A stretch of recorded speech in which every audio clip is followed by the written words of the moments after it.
So Hayley, thanks so much for joining me today. Much appreciated. No worries. And glad we can make the time difference work between the UK and Australia. It's This time is good. And I've changed the background. I've chosen one of my favourite murals of yours. So just make it interesting, I think. It's like being home. There you go. And in terms of, no conversation in 2020 is complete without a chat about lockdown. And, I can see from your Instagram and everything that you're doing quite a bit more studio work. Is that kind of what you've been focusing on, really? Yeah, with everything that's been happening, it was really time of just kind of battening down the hatches and just kind of working on stuff in the studio. I kind of didn't mind it, honestly. There was projects that were lined up, like street art projects, which were lined up, and it was looking a bit hectic. And then I often come back to the UK around June time for a couple of months, so I've had that kind of routine for a while. And I guess, like, personally, I've always been a bit like possibly running faster than my body could keep up with, so it kind of gave us a chance just to like reflect. And a lot of my work's about home and kind of finding that place of peace within yourself, and so my creatures in the artworks are generally kind of lost, trying to find a way. Yeah, so this was actually quite an interesting kind of time just to kind of reflect on what home is. And a few of my personal pieces I've worked on in the studio revolved around that. And especially with it being lockdown, it made it an even more kind of poignant time to focus on home, with everyone spending more and more time physically in it. So it was interesting, yeah. So so in which case, I suppose it answers the question in terms of, has lockdown helped or hindered your creativity? It sounds like it has, at least fueled it in some way. Yeah, I mean, I often find that like the challenges that like you face anyway become the inspiration. But personally, I find they become like a core part of the inspiration for my artwork. So like when you're painting on a wall and looking at the imperfections on that wall, the marks and the kind of grime, often I find that more inspiring than a pure white piece of paper. And I guess that's kind of what we get with life. We have these obstacles and crossroads, and a lot of my work's about trying to kind of figure out the right way to go and like listening to them internal voices. So this whole kind of COVID experience was like a thing to tackle, and how was my art going to reflect this moment in time? And we knew that it wasn't going to last forever. I hoped it wouldn't. So it was really, for me, I found it kind of personally kind of a challenge to try and capture these like unique feelings and passing thoughts of this very special kind of unique time, to capture it. And hopefully that would like help me get out some of the stuff that I needed to kind of work through. And by sharing that, other people might be able to kind of work through their own challenges with it as well. And do you feel that's kind of helped to create that connection with, with people who look at your work, even remotely, wherever they happen to be in the world? Yeah, I mean, it was a pretty special time, really, that like wherever you were in the world, there was this common thread. And I think that was one of the most beautiful things about it, was that you could engage with eye contact with a stranger potentially, or even just engage with any other human on the planet, and you were all going through that same challenge. And it's quite rare that you get that, and there's something very like uniting about that. So to create artworks at this special time that everyone could engage with was very like, it was just like a powerful time to be creating stuff. And I was actually really glad that like projects had actually come on a hold, so that gave space for us to really create and record that time. And although I didn't do physically any big walls of it, like my sketchbooks are full of stuff and thoughts and feelings and words and ideas from that, which I hope will lead on to other pieces. But yeah, not particularly just about COVID itself, but about that idea of home and crossroads and stuff. One thing I find really interesting about your work is that, the colour scheme, it's very dark, but at the same time it kind of touches a certain really essential kind of human nature aspect of that, you know, togetherness and home. And I know that, you know, you mentioned about missing home, but it's quite beautiful actually. It's interesting to have something that's so dark in colour, but it kind of reaches there's a lightness to it as well. Yeah, it's been a fine balance. Like I've always really enjoyed that kind of black and white vibe, and although I just use black and white paint, often a colour kind of shines through no matter wherever I paint on. So sometimes they'll have like a bit of a more indigo vibe, or sometimes it's more of an earthy brownness to them, like the one behind you. And like for me, that's pretty exciting because it's kind of like bringing a collaboration with the surface, and you're not exactly in control of how it's going to turn out, and that's kind of where it becomes magical. So for me, narrowing down my palette was an exciting thing to do. At the beginning, when I first started doing like walls and first exploring these creatures, they were coloured. There was blue tones to them and like browns, and I think the more I've gotten to know them, and the more I've needed colour less to express them, and I've kind of enjoyed the fact that with them being black and white, people can kind of see their own colours in them without like force feeding what it is. And I guess they become a bit more kind of like timeless in a way, almost like a black and white story. And yeah, they seem to sit, I feel more comfortable with them sitting in the world as black and white. Yeah. No.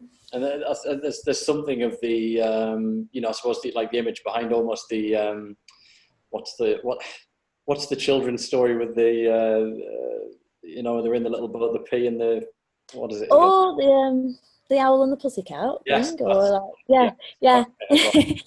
Yeah. Well, there's yeah, I'm often like playing the line between like childhood nostalgia, and I was brought up with like nursery rhymes and Alice in Wonderland and Roald Dahl, and massive fan of Jim Henson and the Muppets and all that kind of stuff. So it's kind of a mixture of like nostalgia and like a lot of my work as well, like listening to like the childhood voice, like your inner voice, like the inner wisdom before all your adult muffle stuff got in your head. So it's kind of going back to that place of comfort, but like maybe dealing with more challenging topics. Yeah. There was something quite beautiful. Your piece in it's in Urban Nation, like the HQ in Berlin, and I wish I could remember the phrase that's used on it. I think it's is it sometimes monsters need a friend too, or yes, that was like for a like monster project in Berlin. So that was commissioned for Yasha Young, and at the time was Urban Nation projects, and yeah, really gorgeous project actually, where kids can like draw their fears, and then they were getting artists to recreate them as like an artist impression of their monsters or in their monsters. So yeah, it was pretty cool. Just amazing. I've got a photo of it somewhere, and I still feel bad about it now. I was on holiday in Berlin and looking around the nation, and then there was that mural. I was like, oh, it's Hayley Welsh mural. I've got to get a photo. All the kids were there, you know, kind of, they were doing like class or whatever. So they had to move all of these kids out. So I've got a photo. Oh, no. It's got loads of backpacks on it. Oh, well, it's all right. The kids won't be scarred or anything. They're oh, I'm flattered you wanted to take a picture. That's nice. Yeah, but it was nice just to see that connection with the kids there as well. It was like felt like that's what it's about, you know, in that instance and setting and everything. Yeah, no, it was good to do it for them as well. Yeah. And has there been, you know, because, you know, for instance, to look at your Instagram stories, obviously you've got, you know, big roles in Australia, New Zealand, Berlin, you know, Blackburn, of course. Has there been a favourite place where you've sort of travelled to, you know, to create a mural at all over the years? I mean, I feel like I should say my hometown, England, because, like, you know, my grandma can go by and see them. So, and that's, you know, with living in Australia, it was pretty special when we were doing Blackburn Open Walls, that my aunties and cousins and family that like I don't see very often could come and be involved in this major part of my life. So that was pretty special. But also Cracked Ink, who did one of the paintings for Blackburn Open Walls, he is from Blackburn originally, and he invited me to paint in his town where he lives in New Zealand. And that was a really special time because, you know, I had invited him back to Blackburn to paint a wall there with this festival that I and Alex and Andy were organising. And then for him to invite me to go over to New Zealand, there was this really nice kind of like connection of like circle of us both like creating something in a place that meant something to us. So yeah, in Wanganui in New Zealand, that was it was a lovely wall as well, like a beautiful old brick wall, and painted this giant kind of steampunk whale fish thing. So yeah, it was cool. It was a challenge and it was a cool place, and yeah, so that's another favourite. But they're all favourites. I feel like each one's like a little home when I think back. Yeah, I was going to say there must be, you know, certain, you must be able to, I guess almost like, you know, for me, if there's a still photograph, then it can take you back to a certain time, I suppose. Is that a similar way with your artworks when you remember everything that goes with it? Yeah, I mean, like a lot of these walls, you end up living there for like a week or so, and you know, you start getting a bit of a routine going of which cafe you go to, and nipping in there for your lunch or whatever, and you're getting your water from there, and so you end up just like building up this little connection with that community, and people are walking past and you might chat to the same person a couple of times, and yeah, it's there's so much more, like it's the artwork, but then there's this whole like energy that is created around public art. Yeah, so each one's like a little home, and yeah, I always say goodbye to the creatures. I'm just like, okay, I'm leaving you here in your new home, and it's like a little bit of me left behind. So yeah, no, each one's very special. And sound like a crazy person. not at all, not at all. And did you have, you know, pre-lockdown, did you have stuff planned for this year in terms of going places and painting? Yeah, there was plans to be painting a wall over on the East Coast for a street art festival over there, and then I was planning to come back to the UK to potentially do a show, which I'm still doing, but it may be next year. Or yeah, there's still kind of like flexibility there and just keeping everything flexible. But Like yeah, it was. Sorry? A gallery show or? Yes, like a solo show. May or may not be in a gallery. But it's nice to actually have, rather than like rushing and pushing for something, because I'm back in the UK, like actually making something happen and having this bit more time to kind of work with people I want to work with. It's been good. It's been like a nice time to slow down, gather thoughts and stuff. and you know, with obviously a good time to reflect, and you know, I suppose reflecting on Blackburn Open Walls and how that came about, and you know, I mean, it's from my point of view, it's just, you know, amazing and just a brilliant thing as a whole, really. I mean, your artwork's amazing. Also, however many world-class artists all coming to Blackburn. So many in the end. Yeah, it was so good. How did it all come about? Where did you, you know, kind of sort of first come up with the idea? And yeah, well, I'd been doing street art and been ads in Australia, and I'd been started to be invited to other street art festivals, and that's when I kind of started noticing like how when you went to a town that didn't have any street art in it, if you're part of this week when artwork's popping up, like the town somehow shifted, or like an energy kind of shifted slightly, where people were like, oh, is that not graffiti? Like, and it just changed. Like people talking to each other like strangers, like talking about artwork, not like moaning about other things. You know, there was just like this positive thing. Even if you didn't like the artwork, there was like something to discuss that was like a conversation. Yeah, so that had really kind of inspired me. I did a small town festival in Western Australia where they didn't have any street art, and it was just a beautiful experience, and I just love this kind of community element to it. So when I'd come back to England, back to Blackburn, I think it was the winter time I came back. Anyway, I really wanted to do a piece of street art. I think it was 2015. Yeah, 2015. And I contacted there was like an arts group called Blackburn is Open at the time, and asked them if they knew of any walls that I could potentially paint, and I ended up painting a wall. And basically it was so that my grandma could see it on her way to the shopping centre, because she doesn't really get out of Blackburn and she's like 94 now. So it was so she could see like an artwork of mine every time she went to the shops. And so that was there, and as I was painting, I could see this change, but the strangers were talking to each other. And yeah, it was the first wall that I've actually had people post me thank you letters saying like, thank you for painting it. And I was like, well, like Blackburn liked this, they enjoyed it. So the following year, the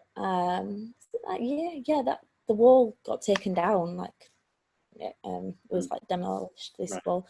And it was that summer we brought the first year of Blackburn Open Walls. So I worked with Blackburn is Open again, and invited Alexandra Gallagher to create an exhibition of artworks by like urban artists. And that first year was all female artists, because I'd never been in in a street art like project that was all girls. And I was kind of like, yeah, let's do that. So yeah, the first year we were all girls, and we did it on such a tight budget. Hey, like we did shoestrings, but got some great sponsorship and made the first year happen. And yeah, it just went down a treat. And then the second year, got some sponsorship from other local businesses. And then yeah, the third year, yeah, we ended up getting sponsored by the National Lottery to bring the third year about, and that was how we were able to bring over some like international artists. But it was always like a 3-year project that we would like really just kind of inject some kind of street art energy into Blackburn, and then allow it to grow naturally, and give opportunities to local artists to potentially, you know, be commissioned to do walls and stuff, which has happened, which has been lovely. As I've seen other bits of street art pop up that local artists have been paid for by local businesses. So it kind of opened up that conversation that art, like street art, isn't just graffiti. It could help the business and help the area. And yeah, it was like starting a ball rolling really, and then seeing if it could continue rolling. Yeah, I mean, it's like Alex was saying as well, was it how it kind of helped to change the perception of Blackburn from from the inside and from outside as well, actually, in terms of, you know, being a really kind of creative, artistic space, really, and something really positive, which is just, you know, fantastic. Yeah, that's it. There's a lot of people just getting on with things in Blackburn, lots of creative things bubbling beneath the surface. So it's almost kind of just like popping the skin a little bit. And like suddenly you saw all these things coming out. Like there was artists that wanted to make things out of balloon sculptures and other things, all sorts of things coming on that people just wanted to do. And I was just like, yeah, like this is great. And it was just just creating a safe space for that to happen, really, and just be like, just bring what you've got and let's make it awesome. So it was good. Some really interesting buildings there as well. Like I'm thinking of the Flem piece, which really used that. What it was it's the old pub, isn't it? I think it's the cotton. Is it called Cotton Exchange or the Corn Exchange? Basically, like the building was like a very monumental, like part of Blackburn's heritage and stuff. But yeah, when I saw the back of it with all the ivy all over it, I was like, that is such an awesome wall. And yeah, Flem's work I've looked for ages, and we'd invited him to do the second year, but I think that year his wife was having a baby and it wasn't really the right time. And his work is so amazing. Like he doesn't paint on any wall. It has to have like a bit of character and like a bit of something going on with history. And so yeah, I sent him a picture of the wall and he was super down to do something. So yeah, love that piece.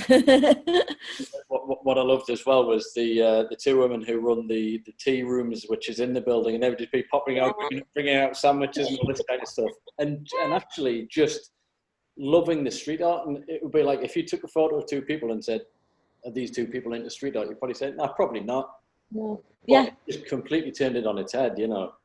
that's it. And like they were so like down for anything as well. Like they had little nooks and crannies. They were like, yeah, just fill it, do whatever you like, you know. So we're able to get, I think there's an Isaac Cordell piece on there and some D7606 stuff going on in there, maybe a bit of C3. So there's like this nestly little corner, and it's like, for me, that's sometimes the best stuff, and you just kind of find them when you're like, what was that? And yeah, it's just letting people play, let people like, yeah, play hide and seek with art. That's it, yeah, like an Easter egg hunt kind of thing. Yeah, I love it. And especially if you're not expecting it, like you just randomly end up in Blackburn, and then you're like, oh, hang on, there's something going on here. Yeah. And I know Alex described you as a people whisperer, forgetting all of the artists. Who, me? Yeah. Yes. Yeah. Well, it was a bit of it. Yeah. I mean, it was funny. You know, when you have the idea, you're like, yeah, we can paint on these walls, and organising it from Australia, it was like Google Maps, just like wandering around on Google Maps trying to find walls that would be like cool, and then trying to figure out who owned that wall, and then trying to persuade them that it's a good idea for someone to come and paint on it. Some were easier than others, but all of them, I think, yeah, well, I don't know any that are unhappy with the situation, and only kind of good things came from it, even with all the challenges we kind of always come across. Yeah. And you mentioned, you know, you're creating, you know, putting your pieces there so your gran could see them. Does she like them? That's that you know, I should ask. Did you get the seal of approval? Oh well, yeah. I think she likes it. I think she does. I don't know. She just like, yeah, they were all right. Like, I don't know. I'm pretty sure she likes them. Like the first year we drove around like the Queen in the car, because her legs aren't too good. So she gets like this like chauffeur-driven tour around, like looking out the window, like the nod of approval. Yeah. But yeah, no, she thinks she's pretty happy. Unfortunately, the year that was the final year of Blackburn Open Walls, that summer she ended up in hospital. She's fine now, but she ended up in a hospital, and I was gutted, because I was like, that's one of my highlights, is the Grandma Betty chauffeur-driven tour around. Like, I don't feel like it's officially happened unless I've had like Grandma's like royal wave. But I went in to visit her even when we were doing the festival, and she was in there. She was already telling everybody on the ward. She's like, have you seen the street art? That's my daughter that's organised that. And I walked in, and they're like, are you the one that's painting? And I'm like, ah. So, yeah, she was like working in the behind the scenes promoting to everyone in the hospital, that when they get well, they should go and have a bit of a mooch around town. The Hayley Welsh PR machine there. The people whisperers. And is there, you know, over the years, is there one piece of yours that, well, either one piece that you think like this kind of really defines you as an artist, or if someone was to come to your work for the first time, not knowing your work, this would be the piece to say, this is what I'm about? That's a very good question, Sam. It's really difficult to say, because it's like each piece is like a diary entry. So it's like opening up your diary and saying, this page is how I am, because it's just like a reflection of how you're feeling at that time. I guess the one behind you is pretty symbolic, because the message that was with this one, which is like, be happy in this moment is your life, that was the words that I had originally painted on the wall that got taken down in Blackburn. It's the first piece of street art I did in Blackburn. It was that message. Right. And yeah, I really wanted that to come back. So it was like a full circle, bringing this piece back. Yeah, and like the idea of, although something's been torn down, you can get back up again. and that it's still important to keep going. That was something that, yeah, for me is still something that it's like important. But visually, I guess the piece I did in Wanganui, this giant flying whalefish steampunk thing, yeah, it was just so big, and like when you stood next to it, it just feels like there's this big creature flying over you. And I don't know, I like the idea that I'd like to think that the pieces that speak the most are the ones where you feel like they're really there, and that there's something like another level of reality that maybe we don't see all the time, but that's as real as everything else, and that is telling you to do what you need to do. Yeah, so I guess them too.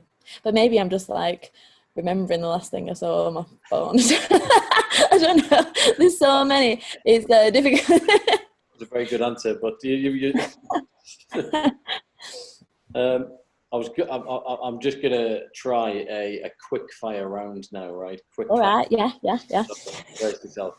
So. Oh dear. Yeah, go on. I'm so sure how cool I am now. Here we go. I need some sound effects or something here, but so first question: spray can or paintbrush? Paintbrush. Paintbrush.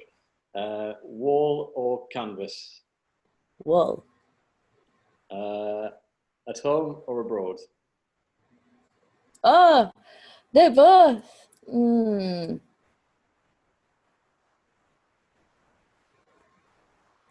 Abroad. Nice. And gallery or street? Street. Congratulations. Yeah. I need to bring it. I need a bell or something just to signal the end. Yeah. Sorry, just, put some pressure on there for a second. Yeah, no, it's all good. Yeah, that home or abroad one confused me, because I was like, oh, I am abroad, but I'm kind of home. Yeah. But I did this piece recently, about 6 months ago now, but I did a piece in Croatia when I was travelling through, and I'd only been in this area like a night or so. After painting that piece, I literally felt like home with that, and it was amazing. Like, yeah, sometimes you can kind of make a new home when you're abroad. Very deep. Very deep. And have you got? I mean, you mentioned the gallery show. In terms of, do you have plans for after lockdown? And this is a really difficult question to ask to answer rather, because like no one knows what's going to happen afterwards. But have you got? Obviously the gallery show is going to be a big one. Is there anything else that you kind of hoping to do maybe? On my list of things to do, which is always growing and everything gets pushed around a little bit, I'm looking to do some more installation stuff. Which also is like within show realms as well. Installation, sculpture a bit more, some big things, some small things, and stuff in England more when I can travel a little bit more as well. So kind of bit of a sort of development of. Yeah. It's quite nice. It's like right now it's kind of a gathering together and kind of re-establishing the right path. At the moment in talks working with some pretty cool people on some things as well. So watch this space. Yeah. Yeah. I don't want to say too much in case I like. No, please say. No, I look forward to that. And just finally, are there any artists who, either you're kind of really into at the minute, or you think we should be, the people might sort of be looking out for at all? Without sounding too kind of like obvious, my partner in crime, Andy Faraday, is doing some amazing stuff with his dark trucks. We turned like his stuff's just too cool to explain. He's like turns random big trucks into giant cameras and develops things, and we've worked on quite a few things together, and the way his work is going is pretty exciting. So yeah, Andy Faraday, he is doing some awesome stuff. There you go. Brownie points there as well. Yeah. Well, Hayley, look, it's been an absolute pleasure. Thanks. Oh, I'm so glad we could like tee up sometimes. That's Yeah. cool. It was nice chatting with you.